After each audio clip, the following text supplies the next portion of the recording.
ఇక్కడ మరో పంచాయతీ. ఇవి సర్కారు ఎజెండాలు, ఎర్ర జెండాలు. అప్పు తీర్చలేదని సహకార బ్యాంకు సిబ్బంది నిర్వాకం. పొలంలో జెండాలు పాతి వేలం వేస్తున్నట్లు ఫ్లెక్సీలు. రైతు భూమిలో ఎర్ర జెండాలు. అయితే వీటిని పాతింది ప్రభుత్వం. పంట రుణాల వసూళ్ల కోసం కర్కశంగా వ్యవహరిస్తున్న బ్యాంకులు రైతులను దారుణంగా కూడా అవమానిస్తున్నారు.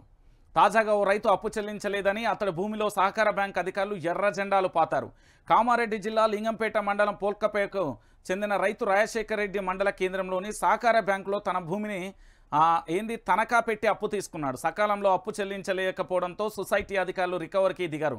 పంట దిగుబడి రాలేదని, ప్రభుత్వ సాయం అందలేదని ఎంత చెప్పినా వినలేదు. అసలు వడ్డీతో కలిపి 7.86 లక్షలు కావడంతో రైతు భూమిని వేలం వేయాలని నిర్ణయించారు. ఈ మేరకు DCCB assistant manager Bhupal Reddy, స్థానిక సహకార బ్యాంకు మేనేజర్ కుమారస్వామి ఆధ్వర్యంలో బ్యాంకు సిబ్బంది గురువారం ఆయన పొలంలో ఎర్ర జెండాలు పాతారు. 20వ తేదీన భూమికి వేలం వేయనున్నట్లు ఫ్లెక్సీలు కూడా ఏర్పాటు చేశారు. ఇక చూడరు, ఇది కథ. తెలంగాణ రాష్ట్ర వ్యాప్తంగా కేసీఆర్ లేకపోవడం వల్ల భూములు ఏ విధంగా ప్రభుత్వం కాదు ఏకంగా బ్యాంకు కూడా అమ్ముకుంటూ పోతున్న పరిస్థితి కనబడుతుంది.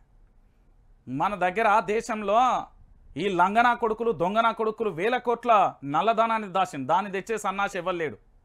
ఈరోజు తెలంగాణ రాష్ట్ర వ్యాప్తంగా కూడా కేవలం ఏంది అంటే అధికారులు ఎప్పుడైనా రైతుల పట్ల కర్కశంగానే వ్యవహరిస్తాడు. వాడు మనిషో దున్నపోతో తెలియదు కానీ అన్నమే తింటాడు. కానీ మరి ప్రభుత్వానికి లేని సోయి అదే పెద్ద పెద్ద రాజకీయ నాయకులు తీసుకున్న లోన్లను రికవరీ చేయమని చెప్పుర్రు ఒకసారి.